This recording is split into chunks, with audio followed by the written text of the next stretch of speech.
So just a little backstory before we jump in, but Ronnie and I met about a year ago.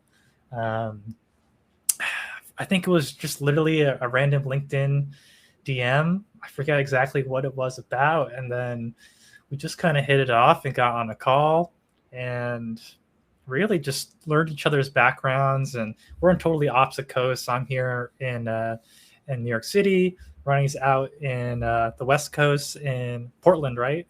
Yes, or Portland area, yes. Portland area. And I feel like, we're just kind of two kindred spirits on opposite sides and, I slightly agree. different generations, but, both designers at heart who kind of found themselves in other territories, in other facets of the industry. We're both very curious people, and Yes, design was a core pieces of our personality, but not everything. Does that sound right? that sounds perfect. And yeah, I think just to add to that, I found myself running my mouth with you. I think I gave you a forewarning. I love to talk. Yes, I love it. I love it. This is why you make an excellent live stream guest. Because I was like, it's about the guests, not about me. You have some amazing stories from Nike and Adidas, and even before that as well. So, Ronnie, I think we're a couple of minutes in here. Maybe we should just get started. Sure, But yeah. hey, everybody, I'm Kitae Kim. I'm the co-founder of Foviate. We're a pursuit intelligence platform for design firms. I'm here with my friend, Ronnie Wright. Hey, family. Nice to meet you all. Although I can't see you, it's a blessing. Yeah, so, Ronnie, I think everybody here is interested in your background, coming from these two great, sportswear companies. Do you mind just Yeah, giving us a little short intro from, where you started with design? And I forget the name of your mentor who you first started with the drawings, but then, kind of yeah. how that led you to footwear and footwear design and apparel, and then Nike By You, and then we can kind of jump into the questions. Yeah, being born and raised in Portland with a mother and father who were heavy in music. My father had his own community choir, so I always tell people music was like a family member. I don't think there was a day without it. And loved sports, was always included in sports, and loved football and basketball. Daydream. And the final piece is I'm a daydreamer. I've always been a daydreamer, and from daydreaming and tinkering and playing around with and drawing, I would draw something and tinker with it and just daydream being there all my life growing up. And obviously high school came and still daydreaming, and then college, or what am I going to do, and it became a reality check of you need to turn one of these things into something. So between music and design, it ended up being design. I had no clue whatsoever that Nike was here in Oregon. Like, to me, fashion was always in New York or LA or Paris or whatever. And I was a grown adult at Adidas, and my wife, we lived out in Beaverton where Nike is. We happened to be driving by it, and my wife was like, "Oh, there's Nike," and I was like, "What? Nike's right here?" But the blessing is that I eventually turned those daydreams into of a creative avenue and design. I was able to get my first opportunity in the industry with Adidas in 1994. The harsh first lesson I learned, looking back, was empathy. That lesson was taught to me by the legend Peter Moore. I had interviewed with a company called Sports Inc. the year prior, which was when Peter Moore and Rob Strasser left Nike.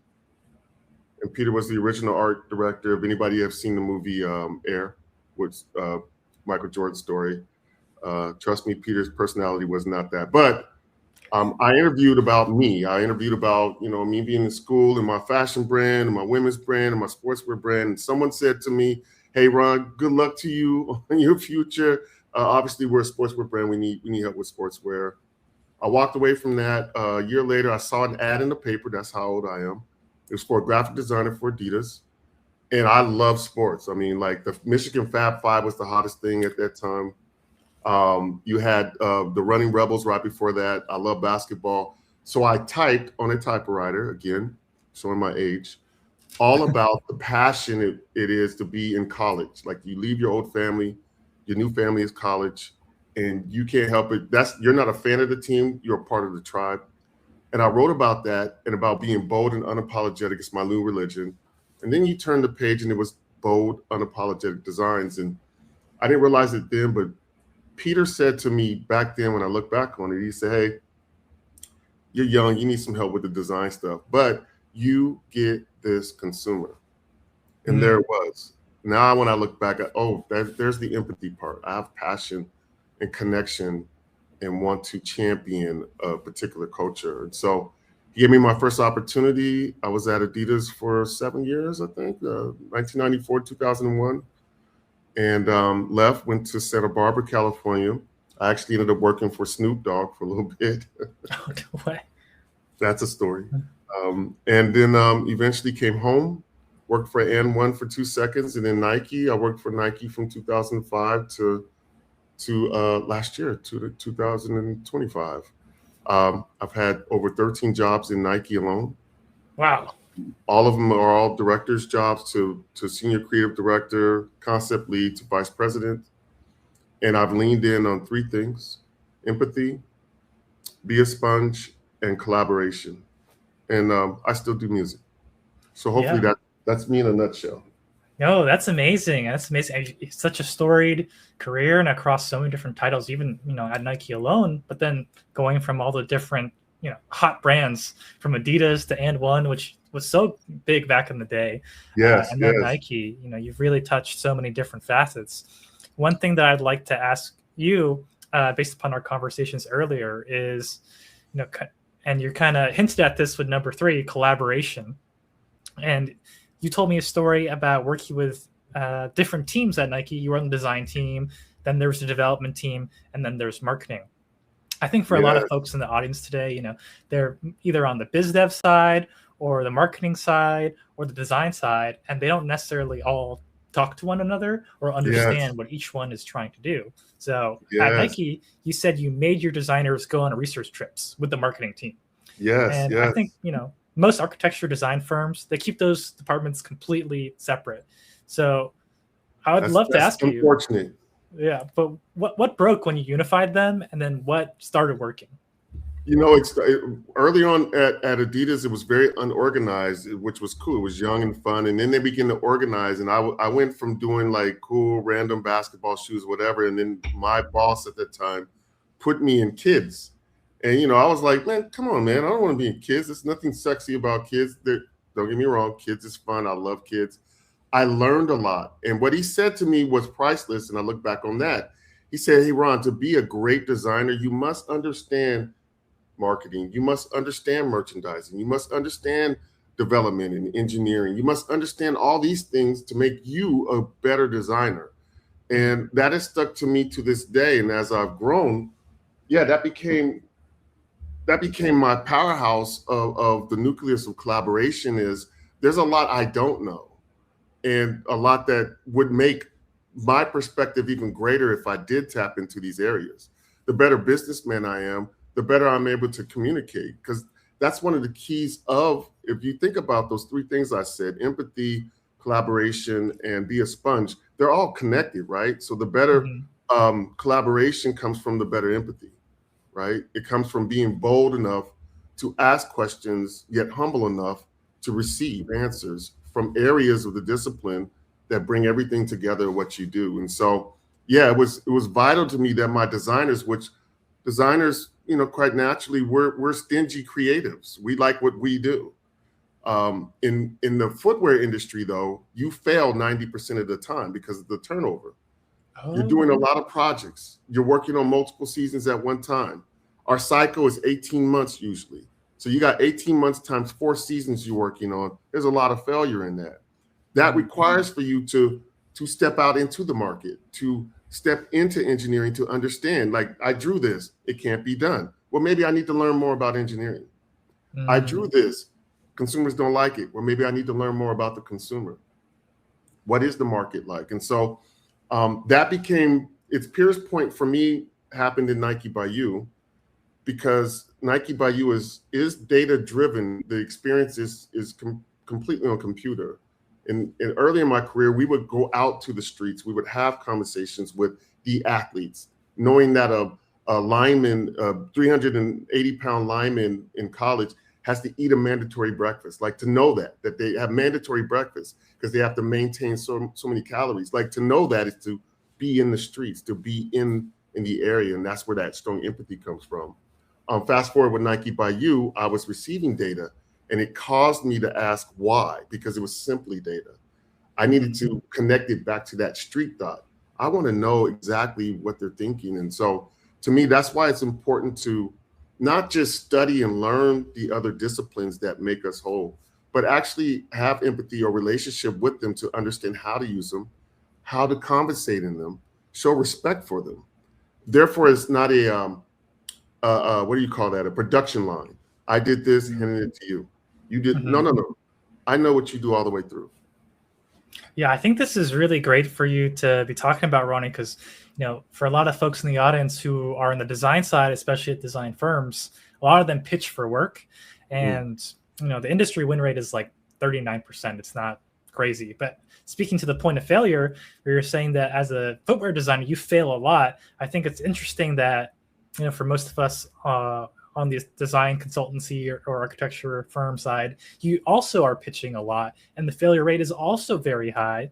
But I think maybe the difference between the two is from the footwear side, you are able to use that data from marketing to go out there, get that client research, and then figure out, what is the thing that we should make. So that's a lesson to the folks in the audience is what are the lessons and research that you can do on your clients before you pitch. So try to do that research, figure out those insights, get those data points, do the analysis and questioning, and then try to figure out, what's the right thing to pitch in the first place. That's half the battle, right? Yes, I love what you said. I remember we were talking about that before. From architecture, from beginning, from concept to finish, we're talking a long time. There's a gap in there, and for product fashion design, it's quicker. But they all have that common theme. You're a genie, right? Or you're predicting the future. Excuse me. Right? And that's your job. That's a part of your job. And so it's important to understand that, at least from a unit standpoint, as a unit, it's important for you to really glue together and understand each other's role and the importance of every role. We used to do this exercise where we would take our triad disciplines, development, marketing, and design at a basic form, and we would rotate jobs as an exercise, right? Because that builds empathy, right? When you take an exercise and you go, okay, you design it. Let me brief it.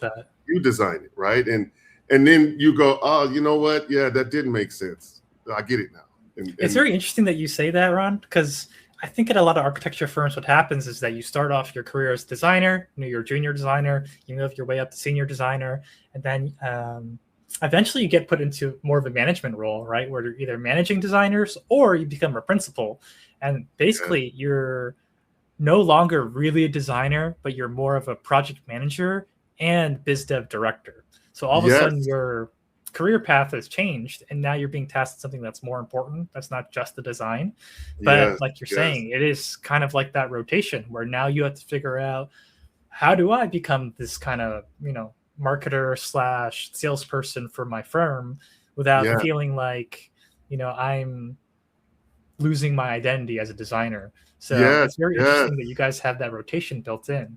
Yeah, well, what's funny is I think about what you just said. I remember the day I had to have a real conversation.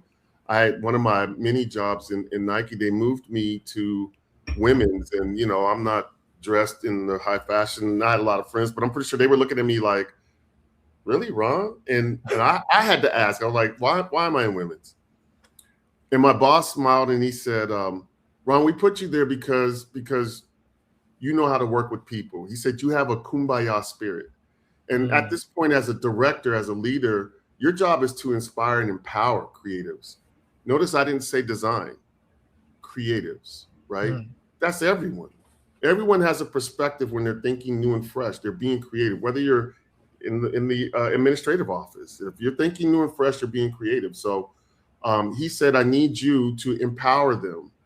And from there, humbly, I'm going to say this. Many of you don't know me. I humbly say this, but it is kind of funny. When people ask me, "What do you do?" Well, at that point, I design people. Right? That's my job. My job is communication, is to make the connection It's to bridge across clients, across consumers, and as well as internally across team, right? So when we would go to our partners overseas, when we travel overseas, as a leader, each leader would be asked to, start the week off with your pitch, or your speech, or whatever you want to say. And I would always start my conversation with the designers, the engineers, the pattern makers, production team, everyone in the room. And I would say, everyone in this room is creative. I'm pretty sure there's stuff over in this factory that I haven't seen yet that I'm going to fall in love with, that y'all been over here creating. I don't care what you do in discipline. You could be the mold maker, you're creating. I want to see it all. So the answer is not just no, it's no but. And that's how we would start that journey. And man, we were 10 times more productive when we were collaborative versus just being stingy, ignorant, or just blocked off just simply because they do that, we do this. And it does start with you. You have to be the one to bridge. You have to let people know it's okay. Sure, you can share your ideas. Let's talk about it. Do you think this also extends to the clients and helping them feel like they're creative and maybe turning the design process into more of a collaboration with the client themselves? Absolutely. There's a fine line. I will say that though. Well, one of the things that I have problems with is you're an expert at what you went to school for it. You do it every day. I believe that you must be brave enough to say what if, but you also have to be humble enough to accept, right? I do believe in that. It requires for you to build the art of collaboration though, and not looking at it as sacrifice. Always, it could be I'm sacrificing this, but for what? A greater vision. So that's why I think it is important with clients to truly understand their perspective, but to take that perspective times your expertise and the feedback and forth of what if we did. I think I told you this story where Mark Parker, who was the former CEO of Nike, back in the day, he used to work for Tinker Hatfield, who's famous for all the Jordans. Tinker is like the Michael Jordan of footwear, basically. And Parker told us a story that they still send each other concepts in the middle of the night on their iPads. Still. So the CEO is sending concepts to, I drew this. What do you think? Tinker's like, oh, but have you thought about? Oh, I didn't, right? And now they're compounding. So there has to be a sacrifice. But the thin line, or the other side of that I want to say is don't forget who's the professional of what. So when I think of clients, sometimes I think of professional athletes. We work with professional athletes. I'm not going to tell them how to play basketball or football. So I don't need them telling me how to design. I need for them to inspire and educate me on what they do. And then that's how we come together. So I think that's important, to be able to understand the give and take for the greater cause. Right. I think a lot of designers tend to jump in really quickly into designing without maybe doing that step first of talking with their clients and really trying to figure out, even if this is the right direction. So I think that's something interesting where folks maybe tend to get lost, where they think they've made a really creative, awesome idea, but to the client it might just fall flat because they're not necessarily in the same mind space as you, right? For that example, Parker might be thinking of something completely different, and if Tinker just did a design that he wanted, right, it might not fit like the narratives that Parker has been creating or the other initiatives behind the scenes. So this might be a lesson to other folks in the chat here of, when you're designing, before you even put pen to paper, let's try to figure out what are the goals of this client, right? What are their initiatives? What are their worries? What are their risks, right? Like, what are they trying to avoid? What are they trying to get to? I think all that stuff is super important. I call it living that life in my presentation. And then again, it goes back to data and insights will only get you so far. And we were talking about it right before we came on. It's one thing to know about a neighborhood or a consumer or another thing like that, but it's a whole different planet when you understand what they smell, you smell. What they taste, you taste. Where the sun rises, you've seen it rise in the same place. Like that is a different level. Where I live at, every morning in spring and in fall, the sun comes up from behind Mount Hood. The mountain goes black and all you see is this glow. You gotta be from my neighborhood to know what I'm talking about when I say that. Yeah. Right? In Philly, when you ask for directions up north, they say you want to head down north. You only know that if you're from Philly, right? So what's important about client, or more importantly, let's delete the word consumer for a second. Let's talk culture. Culture is the big word for me. The important thing about that is if you understand culture, you understand client. You understand culture, you understand consumer. Those two things lead to trends, not the other way around. You got to understand culture. You know, I know now in New York, I can't be looking around the buildings because there's dog poop everywhere now. You know, everybody has a dog. It's part of the culture. It's a part of the blend of culture, of understanding. That's where your true unlock happens with clients, is truly understanding their culture. Get up with them in the beginning. I think that culture also ties in well with the work that you were doing for Nike By You. And if you could just explain what Nike By You was, and also I'd love for you to explain a little bit more about all the data that you guys got out of it, and then the analysis of that data coming from the design side. Yes. Well, and I'm going to tie in what you said earlier. Coming into Nike By You as a creator, as a product designer, Nike By You at that time, it's a customization engine or platform for Nike where you can go online and create your customized version of specific shoes. At the time, it was limited to just color and materials, but it was for creatives. And the cool thing is, because the experience was completely digital, it was a digital experience prior to COVID. Remember that's going to be key. You know, we were able to gather data, as much data as we were legally able to gather, actually. So we knew how many minutes someone would spend on a particular project. We knew if they came to Nike By You by accident and how long did they stay. We can tell what colors you loved and things like that. And what was beautiful was the data was phenomenal, because our data team would come back weekly and share, hey, our number one selling basketball shoe is a black shoe with a gold swoosh. And then everybody would high five each other like, oh, really? And I'm sitting there going like, that's awesome. Why? Why is it a gold swoosh? Why isn't it a white swoosh? Don't we sell more black and white shoes? Can someone tell me why gold? And they couldn't. And that's what caused me to really utilize Nike By You's engine to be able to truly study what consumers were doing and why. And, you know, at Nike, there's over 100 color designers. That's all they do.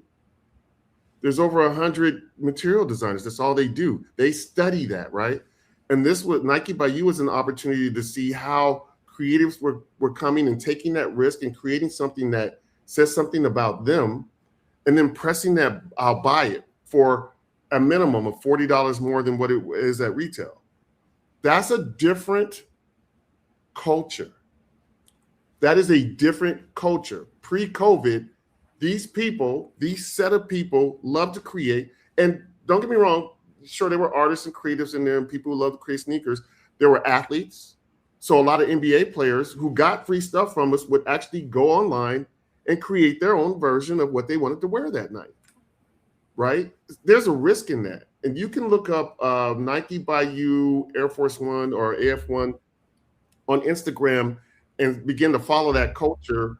And I realized they're special. They don't go stand in line for the next exclusive LeBron, Jordan. They make their own. They don't even want that, yeah. Right? And that was the most beautiful thing to me. And now, because they make it, and guess what, culture, they want to share it with the world, right? They're on all the platforms. Look what I did. And so now I'm commenting back and I'm building relationships with the consumer, actually with the culture. I'm building, hey, that was dope. That looks nice.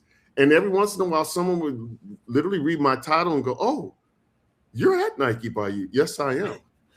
Right? And that was priceless. I mean, the things we learned there, for example, most professional baseball teams, half the team are pitchers. And because of, the nature of pitching, and they toe off. When they pitch, they toe off. They're missing protection over their toe. And that's a cultural thing. And we were able to tap into that based off of the data and the insights. And then we went out and hung out with them. And we learned from them what they actually needed. We were able to create options. And that's what Nike By You did for me. It was a great time. We grew the business. We grew the business 3 times fold. And wow. just simply off of going to have the real conversations and tapping into the culture. Yeah, with Nike By You, I think you said that more people spent their time customizing than actually ordering. And what did that behavior tell you that a sales report or data report never could? And then how did that change what the design teams actually built? That's a great question. What I think the biggest thing it shared was how scary it is to push that button. You should try it. Everyone on this call, go to Nike By You, color up something, and then see how quickly you want to push that button. Some of you may push it quickly. You love what you created. I was the senior creative director. I was scared to push that button. Here's what we learned, though. This is what I learned from a lot of people who were on there. There were a lot of people who just loved to create, and maybe they didn't have the finances to, or maybe they were scared to. But the common denominator, they loved the fact that they could create their own thing. And that right there, that showed you a distinctive difference in that particular community of people, even women. Like our biggest buyer were women. Interesting. Right? Buying for their kids, buying for their husband. When I say athletes, I said basketball. One of our top selling shoes was the Metcon, which is a training shoe. And women in running shoes and men too would do their own versions. So what that did for me was that told me, and we began to hear from creatives. They were like, it's not creative enough. You're not giving me options. So that data opened up my team, and me being crafty, that data opened up my team to go, hey, you know what? We're going to add optional laces. We're going to add optional closures. We're going to add optional cushioning. We're going to add optional traction. We're going to add optional high top, low top, whatever you want to do. Now, going back to where we started this conversation, did that scare my business partners and marketing people? Absolutely. Ron, what are you doing? We just do color, man. No. What if you did offer them a zip closure versus a lace closure? Who's it harming anybody? It's only giving you an opportunity to learn more about them because they said they wanted to be able to craft more, 1. 2, they also told us that this freedom has allowed for them to think even more about creativity and design. The other trend that was going on at that time, you had a lot of maker sessions and people in the industry who were getting on the footwear surgeon. He was famous at that time, probably still is, the footwear composer. And they loved to hack and remake Nike shoes. And people fell in love with, I can do my own colorway. I can do my own version. And well, that's what Nike By You was. We just didn't allow for them to have creativity. So my job was seeing that and realizing that they were complaining that they want more creativity. And once we gave it to them, that's why the business grew. And for folks in the chat, I put the Nike By You link in there. So if you guys want to try for yourselves and see if you actually get yourselves to press the order button, go right ahead. But yeah, I love that, Ron. So, with Nike By You, it was a pretty great moment for you guys to be collecting this really awesome data. And I think for a lot of firms, that's something that they would have questions about, where they're like, okay, we're not gathering data. Most firms, I really don't think they do, besides very anecdotal kind of vibes-based data gathering. For a 40-person architecture firm, let's say, or design company that doesn't have Nike's analytics budget, where do you think they should even start? I think that's the best part. Sure, Nike has teams that do that, but you as the unit should be in what we call the streets. Back in the day, we were in the streets all the time. I'm using streets loosely here. But we were with clients. Let me be clear on that, because once you say clients, it becomes a business transaction. We were in environment all the time. So, for us, for my side of the world, it was with athletes or with artists, with hip hop artists, with the culture, you know, in the Bronx, in Brooklyn, you know, wherever we were in the trenches, you know, just breathing in the culture all the time. And we would take product with us in my industry, and we would share that product, you know, and give feedback on that product. But it wasn't a business transaction at that point. It was living in the environment. It's like you get up every day, you understand, I need to take the red train down, right? You only do that in New York, right? Mm-hmm. In particular. Well, it's interesting that you put it that way, Ron, because, you know, for folks on the BizDev side, right, like really kind of what you're saying is you spent time with your ideal customer profile, you know, Absolutely. with that persona, the artist, the athlete, the cool, creative, hip person who, if they wear Nikes, everybody else is going to wear Nikes, right? Absolutely. So absolutely. And you do it, in a manner that each discipline is going to have their own perspective on it. So you have to come back together and curate that together. But yeah, is it possible? I actually think that's the downfall of large companies. They use the internet now. They don't get out enough. Right? It's a simple cause and effect is to get out enough. My daughter is a blessing. She took architecture here, and she's a retail space designer for the brand Jordan. Her double major, her other major was psych. love it. The study. You and I have dived deep on psychographics, so I love this topic. Right. And I was really impressed with that. I was really impressed with, because, you know, my raw version of that is, yeah, I mean, that's what got me my job. I understood who I was passionate about to create for. And she was like, I want the same. I want to know why red is red, why we are affected by the color red. What does that do in an environment that I create? And I was like, that's great. You're connecting the bridges. You're not just creating for you or what you assume. You actually want to study before you draw or create anything. You want to study why. Yes, I think that is one of the most lacking pieces when it comes to design education is A, the why, and then B, the business relevance of design in general. And, you know, I love that she's taking that, 'cause she's obviously going to be an amazing designer now in the future. She already is. She's already applying it. She's at Jordan Brand. She's doing it. But she knows not just how to make things pretty or make them creative, but the why of, you know, who the client or the consumer is and why they're doing that. And you know, I just got back from Virginia Tech. Oh yes. I was invited to come speak to the School of Business. That's right.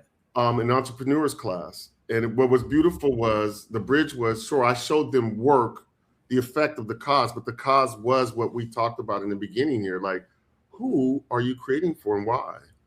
And, you know, and these young kids, you know, were able to kind of see, you know, the cause was so important that you definitely, by the time you got to effect, you were with the consumer or the culture. You were with one, not you were able to sell something. You were with one. Therefore, your respect level for that became much higher, and you were able to create for them. That's how you bring people to the future. I think for the design firms, you know, they're in a little bit of a different scenario where their end client is not the consumer, like this audience, but really it is the client right in front of them who they're pitching work to, who they might have a contact at that company who they know. But then there's probably, you know, 7 other stakeholders who you don't know. So I think, you know, the streets and this scenario is really those 7 other people in that organization, or, you know, within that that client side team who you need to go A, find out who they are, and then B, figure out what matters to them, right? Like similar to your lineman example, what's their behavior? Do they have to eat breakfast, you know, mandatory every morning at 6 a.m. and eat like a dozen eggs, boiled eggs? Like if so, like that should be part of your pitch, right? That should be in the design. It's understanding the nature of not code switching, but understanding. I had a great leader tell me one time, I don't communicate to my kids the same way I communicate to my husband or my girlfriends or my parents. It doesn't change who I am. I'm understanding a love language that has to happen between us. And to your point, you know, to be able to do that, you have to find that common ground. To be honest with you, I just said this to someone, even our conversation, it didn't start as business. We talked personally first. When we first met, the natural thing was we were learning personally about each other before we even began to talk about, you know, data analytics and all these other things. It was, that's the most important key. And I think that's, for me, that's where the rubber hits the road, is that conversation.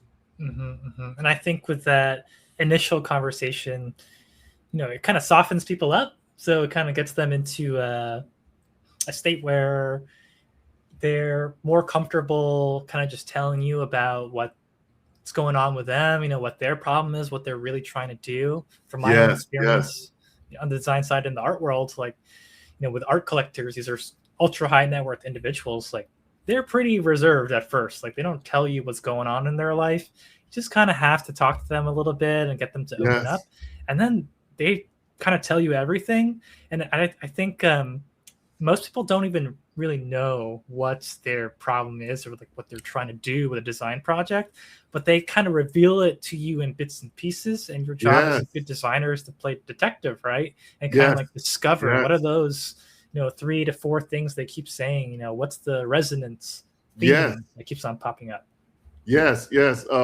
You know, because I love what you said. I think about particular athletes. I worked with Kendrick Lamar, my team did, and he's a very reserved person. And to be able to bring out the best of what Kendrick was envisioning, it takes that skill and art to really, you know, tap in the communication and understanding people, to be able to make that bridge happen.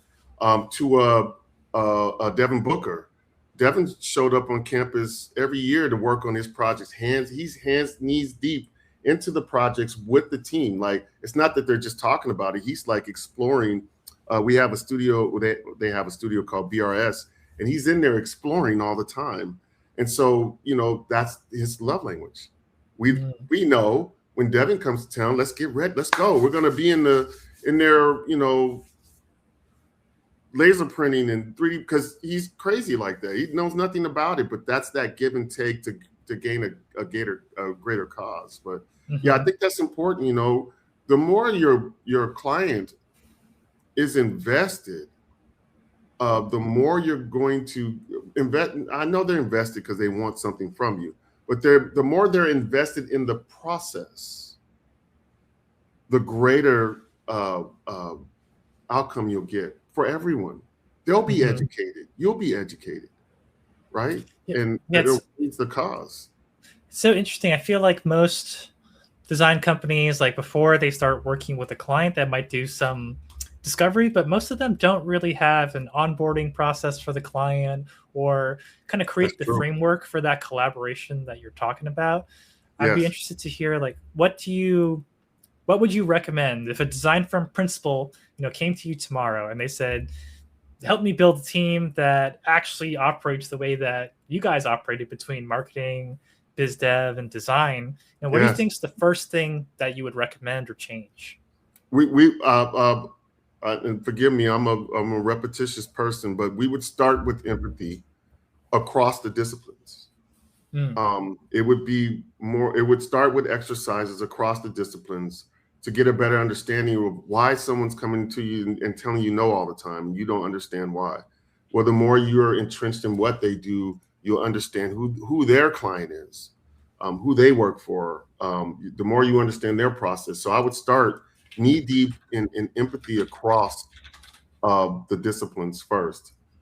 And then from there, I think it's after you start with that internal reflection, you know, stand in front of the mirror and, you know, I have a pimple here, whatever it is, let's either fix it or adore it or love it or whatever it may be. And then you can take that externally and run the same process externally together, right? You know, triads in companies like Nike, they go out on the road, but a lot of times those are business conversations with business partners in this day and time. So designers are sitting in meetings getting beat up, and marketing people are telling the designers, I told you so-and-so didn't like this, you know, and you're like, okay, when are we all getting out and going together in the streets now? Can we tap into all 3 worlds, whatever your triad or quad looks like? Can we tap into all worlds and come back and do what I like to call a table dump? So we dump it on the table and we have conversations. We decipher together what's the greater good, you know? And you argue about it. That's okay. But at that point, hopefully, I would walk into hostile meetings. You'll love this. There were meetings in Nike By You. I'm a very humble person. I strive to be humble at least. But I would walk into hostile meetings. We all knew it was hostile at Nike. We knew it was going to be hostile.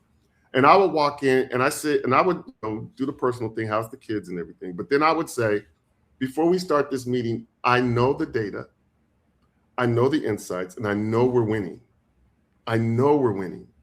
So can we have I know your world is what I'm saying. You showed me your world. So I'm not going to approach you as a designer. I'm going to approach you as a fellow entrepreneur because you showed me your world. Now let me show you mine, right? That's how this should work. Not, I'm going to hit you over the head with my world. All that's going to do is make me want to hit you back. And we, the majority of the time everyone would come out of those meetings winners. Every one of them, because I'm walking in with, I know they told you no. I know they did. I know they don't like purple. I know they don't sell purple. But you gave me the data, so let me give you your data back in your language from a designer's point of view of why we should do purple, at least for this season. Just this much. I'm not asking for this much, right? It's the power of negotiation is understanding who you're talking to. So that's where I would start, and then we would take that and run it externally. Gotcha. Yeah, I think that totally makes sense. And it's interesting because, at Nike, the designers are privy to the data. You guys collect the data. And as a designer, if you're interested, assuming you are, and hopefully they're like us and they are, you can go into that data and start asking these why questions. But I think it's interesting that right now, at this point in time, most design companies don't actually even have the data. So I feel like they're going into combat unarmed, right? Where they have to, speak with the CFO, or they're on the client side, they have to speak with that team, and they don't have any data to back up their design. And it's interesting because I think a lot of them rely on the creative to be like, oh, this is what's going to win them over. But there's very little quantitative or even qualitative data that they can really mine and say, hey, we saw these 3 other companies have success with this kind of design. You're a similar client for XYZ reasons. That's why we're recommending, this design for you, version A and version B. Yes. That would be a much more convincing story, but it's funny that I don't think most design firms operate that way. It's a little bit, I think you and I talk about this, it's a little bit more egotistical, right? Where we just think this is an awesome idea. The client should love it. Well, and that's I'll be honest with you. The why came from me. My success in leadership was because it is somewhat the same in product design. Like designers just go off and create designers will be given a brief. And that was my problem. Why aren't from marketing? Why aren't you creating the brief? Why are you waiting for them? What they have to say, I think, is vital and important, but it's from a perspective. What's your perspective on the same topic? Why are you being a production line, right? Because then you're going to complain about, well, I don't like what they said anyway. You're going to draw what you want to draw, and then it's not going to do well. Well, if you actually did the research yourself with them, you guys are walking into the brief becomes formality because you've already aligned. You've already done the table dump. You've already argued about it. You're just walking into a formality to say, we agreed upon this. It's interesting because I think at most firms, there is that distinct split between the triad of marketing, BizDev, and design, where the marketers are just marketing kind of like past projects, and that's kind of all they can really think to market, even though there's so many other things. You're looking at the data, right? Yeah, right? You're looking at the numbers. And then they hopefully bring in some leads, and then BizDev takes over, right? And they don't really know what it was in the marketing that has this client coming in. Hopefully they ask. I don't think most firms do, but hopefully they know like the distinct aspects of the case studies, let's say in the marketing, the different portfolio projects that those folks liked, and then they can communicate that to design. I think that's probably the ideal workflow that you guys kind of figured out because you did have that data, did have that shared sort of resource and that collaborative mindset of how do we make sure that this is not just a baton handoff that doesn't really have any other information with it. Yeah. Like, how did you make people feel like this was more of a loop, let's say a cycle that everyone's helping each other? That's funny. We just had a Jedi moment. I was about to, because what it it. is? The key of that, what you just asked, that's where the trust comes in, though, right? See, now you can trust me to take a dare as a designer to like, I'm gonna, you believe that I respected what you've given me. We've done the homework together. Now trust me. How do we take consumers and culture forward, not separate ourselves, right? And that's the same thing with definitely. I think the biggest piece that's missing in the conversation a lot of times is, I know right now it looks like it can't be made, engineering, but before there was air in shoes, there was no air in shoes. Someone had to take the risk, right? You see what I'm saying? Mm-hmm. Before there was Foamposite, someone had to take a risk. And if I'm correct, the way Foamposite is made, the famous Foamposite shoe is made, it's made similar to how you make dashboards in cars. The airbag, how the original airbags was made, was similar to how the original plastic milk cartons were made. That's why I had that seam on the side, vacuum formed, right? Somebody had to say, we can stay in the past. We can just live on the data, because there's no data out there that Air works. Air is that company, right? $50 billion later, that company is, one of its main foundations is Air. Somebody has to trust someone else. Therefore, you have to be aligned, right? So I can be able, from a data standpoint, to go, there's no such thing as this, but you're telling me we found a bridge to communication to say, but everybody wants cushioning. Oh, I found the word. I bridged you, right? So now, can you come with me now? Yes, I can come with that. The thing I love about Aaron is Air was a risk in terms of like, hey, we're gonna have to do all this crazy development, and I assume that came from the design side of like, we want to try maybe engineering this into the product. But I think the real unlock for Air was probably the marketing of people being like, these shoes have air in them. This is not Foamposite. You can pump these up. I remember that, the commercials and the ads, right? Yeah. And like everybody wanted those shoes. So I think and it takes they got to trust. There has to be a trust there. How usually the conversations go, are you really doing that? Not sure if that's going to work, right? So for me, I think those were the major, the things I got away with. My greatest successes were failures in communication. Then I had to fall forward, though. I failed, but I fell forward by going, so let me figure out how I can talk to you. What are the bridges, right? It's culture, it's consumer, it's the foundation of the company. If the company is about being innovative, anytime they're not innovative, they're not being themselves, right? They're not being authentic. It's about authenticity and respect. All those things, you put them in a pot, you got a nice gumbo of trust. Now let's go. I used to tell my my employees, I hated switching jobs. I'm such a family person, right?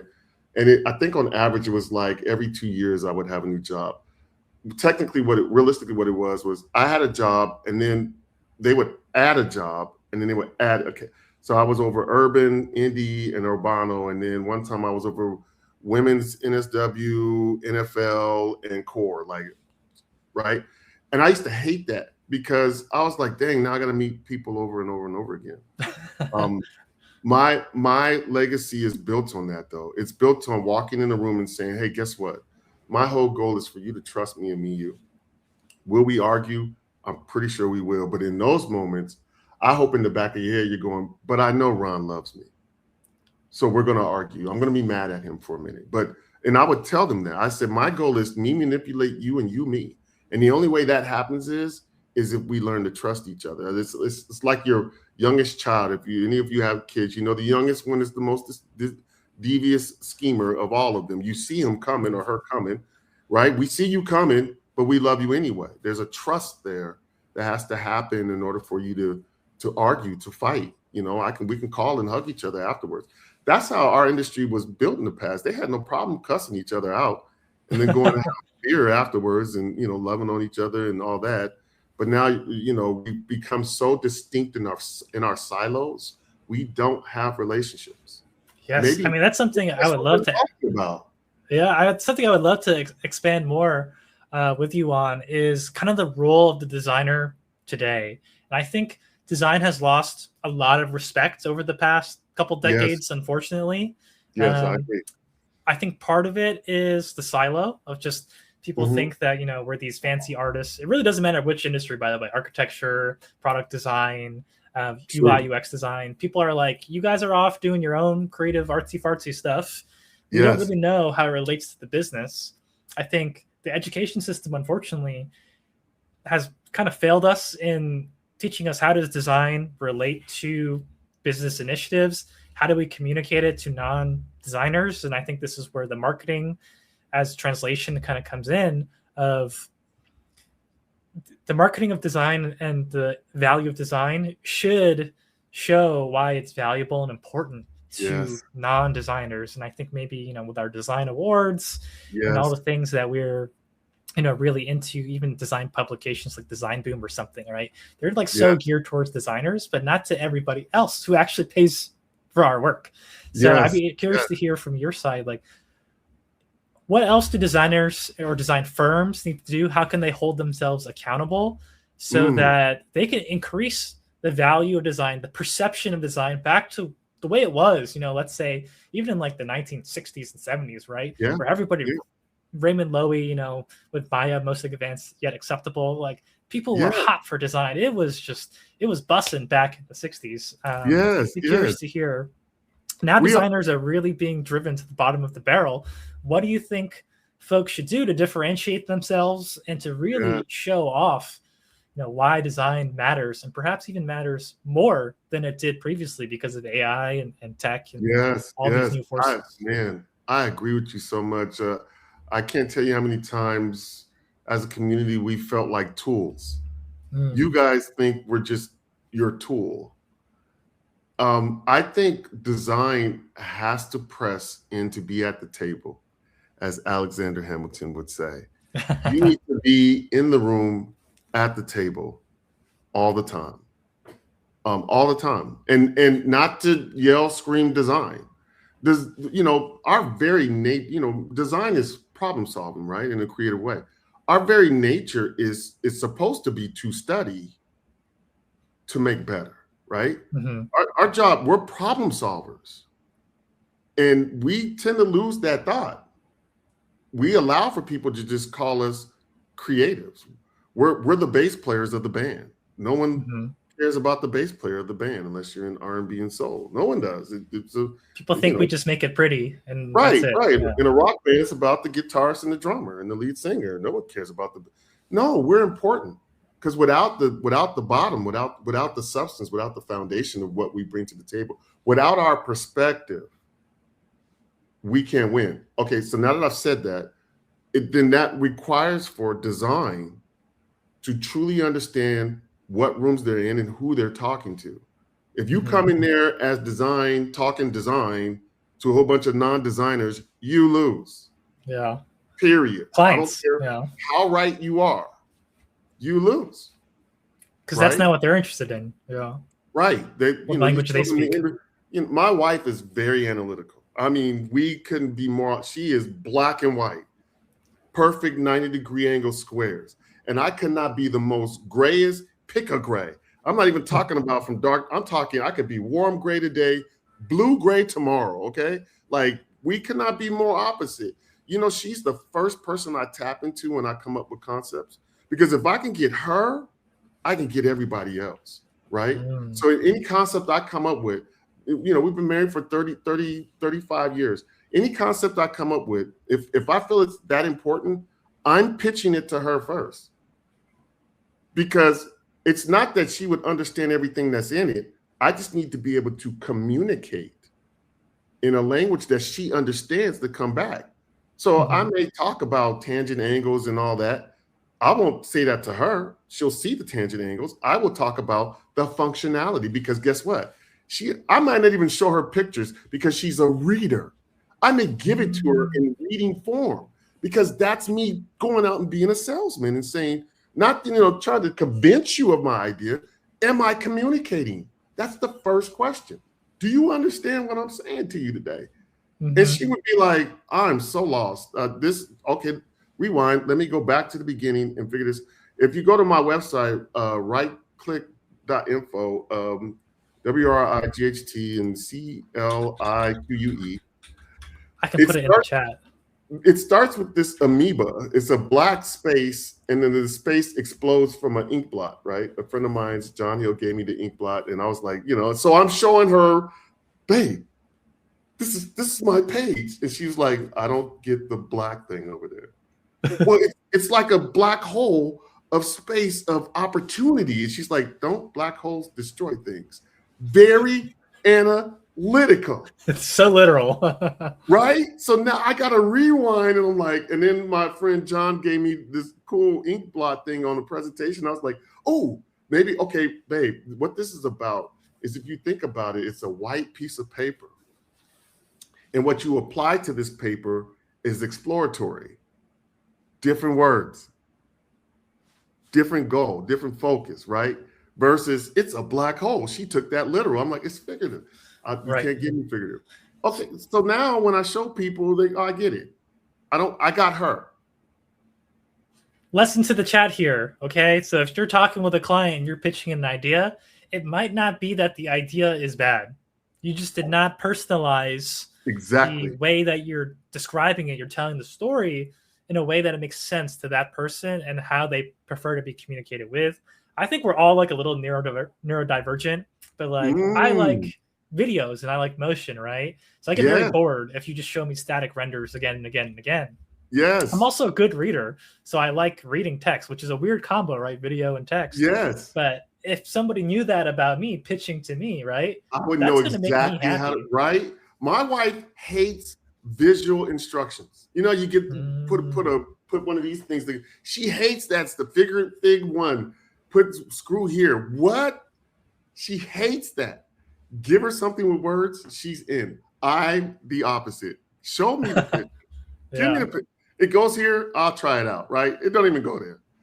To your point, like, study your client. That was my first lesson, right? It was me going and failing with Northwest Sports Inc. because I was talking about me coming back with, by the way, Northwest Sports Inc. was Peter Moore and those guys. I don't know if I said that earlier. Okay. They got the rights to Adidas right after that. So I didn't know who I was talking to. I didn't know who he was in the first place back then. But now this time I was literally talking about what they know well and what I love, sports. So he got it. He was, I'll post my, I have my original portfolio. No computers back then. It was done by hand. Yeah. The colors are bleeding outside the line. The proportions look horrible. He got it. I get it. I got it. You get this, consumer, right? In fact, what he was saying was, you get me, Ron. You get Adidas. You understand Adidas because you understand the same thing that we're trying to get after, sport and the passion of it. Important line there. Like, the colors were outside the lines, right? So like on design, craft side, people maybe worry too much about like, oh, is this kerning on this type? Is that I have to spend like an hour adjusting the formatting of this deck? And it's like, guys, that might not matter as much to the client as it does to us. Right? Yeah, bro. I'm sorry. I want you to finish it. Yes. Obviously, there's a limit. Don't make it look bad, right? Don't make it look bad. Yeah. But what mattered to Peter was that story. To your point, when I said 90% of what we do is failure, I have more things in my storage units that never made it to life. And here's the sad part. I would say, I think winning is more like baseball in product design. Your average 400, 500 is a great average. That's still half of 1,000, right? You're not batting 1,000, right? And I think in design, by the time something hits retail, let's be honest. There's a lot of things you're seeing from companies. You're like, that's ugly. How did Can they you get out imagine? there? That went through over 100 people over 18 months, and they still put it out, and it's still ugly. You know, it's even worse than buildings. So, because that should last forever. Ronnie, we already hit an hour, dude. We killed this chat. But, Yeah. You know, for folks who are still here, I think this is a good time to open up to Q&A and see if anybody has any questions. Just comment in here, and I'll read them out to Ronnie. Yeah, but you know, I just love that that idea, Ron, that you just mentioned. Yeah, it passes through so many people, and it can still be bad, right? Yeah. So how do we prevent that from happening? Absolutely, absolutely. It's always fun, man. This is always priceless. Thank you for this. I always have fun with you talking about this stuff. Yeah, man. Likewise. I feel like we could just do the whole series. Yeah, I think you know. Well, while we wait for to see if anybody has any questions, Ron, maybe you could just wrap on your 3 ideas that you like to talk about: performance, aesthetic, and soul. Your framework. Yes. You know, what folks can learn from that, both on the BizDev side, but also the design and marketing side. Yeah, well, and I will give credit to where credit's due. Those are the basic pillars of Nike and therefore performance, aesthetic, and soul. I think most of us all designed to that. The key for me is soul, but performance, obviously, what are we creating? What are we innovating to make athletes better, right? Make them their best is clearly in performance. Aesthetics is the look of it.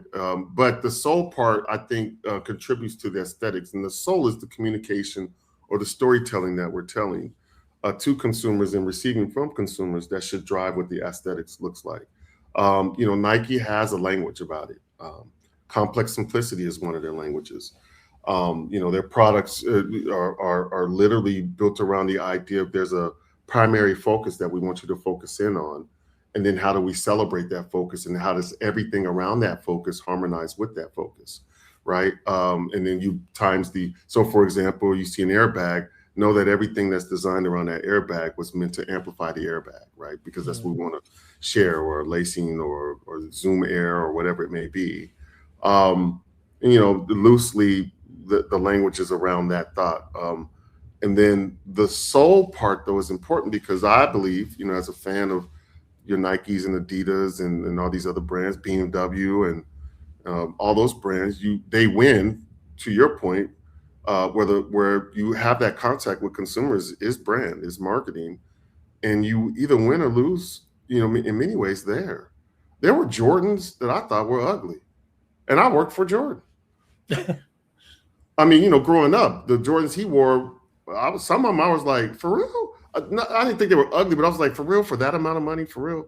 It's a leather shoe with quote stitching. It was the story, though, and the man. You could not doubt. And guess what? And because of that, we loved them. And I love those shoes, you know. Sorry, hopefully MJ doesn't see this. MJ, I don't hate you. I love MJ. He was phenomenal to me. But you see where I'm going with that. It just is the performance, aesthetic, and soul. Obviously, it needs to work. It needs to perform. It needs to make your life better. It needs to make your sport better. That soul piece was huge to me because there's a lot of innovations and there's a lot of aesthetics. But how am I telling these stories? I think it's the winner of all of that. Yeah. No, I think we got to end it here, Ronnie. We're already maxed out an hour, but I just want to ask you one last question. Yes. So for the folks who do have their design firms, what is one thing you want to leave them with? One lesson or one initiative or one call to action for them? Wow. I'll use Nike's term, be a sponge. Be a sponge. Definitely. I know. Listen, I get it. All these things I'm saying might be, yeah, I heard this before. I only win when I'm doing those things. If I have empathy and I'm being a sponge and I'm collaborating, 30 years looking back, my wins have been from those 3 things. Mm-hmm. No, I my think wins that's great. in life have been from those 3 things. And maybe just expanding on that, be a sponge, not just as a designer or in design, but be a sponge and all these other things that you don't even want to know about or be curious about, right? And being a sponge in those areas will give you power and insights and growth that you wouldn't have if you just, stayed in your silo. Exactly. I would love to go sit in other people's worlds for as long as I could, because I'm going to take that back to design, and I'm going to be a better designer for sure. I love it. Ron, thank you so much for this chat, man. Likewise, man. You're my guy. Hit me up anytime. It's such a pleasure. We're definitely going to have you back on at another point. But, man, it's just, we always have such a great conversation. Yes, we do. And trust me, hit me up. Hit me up. We'll shoot the crap about it, whatever. Yeah. And for folks in the chat, if you guys want to hear more from Ronnie, how can they find you, Ron? Yes, so please hit me up. With the email game where it is these days, it gets more complicated. But I'm at papasimone.rw@gmail.com, or you can hit me up on LinkedIn, Ronnie Wright. Yes, I have Instagram and all those pages. They're in those links there. And please check out rightclick.info. I'm open to critique. It's in the comments. It's in the comments. Please check it out. I share my values. I share process and case studies of examples of big wins for the team and different things of that nature. So please reach out. I love the chat. As you know, as you can hear, I can run my mouth. Thank you so much, Ronnie. And thank you, everybody, for attending. We're going to end it here. All righty. Peace out, everybody. Sir. Bye, all. Thank you. Bye now.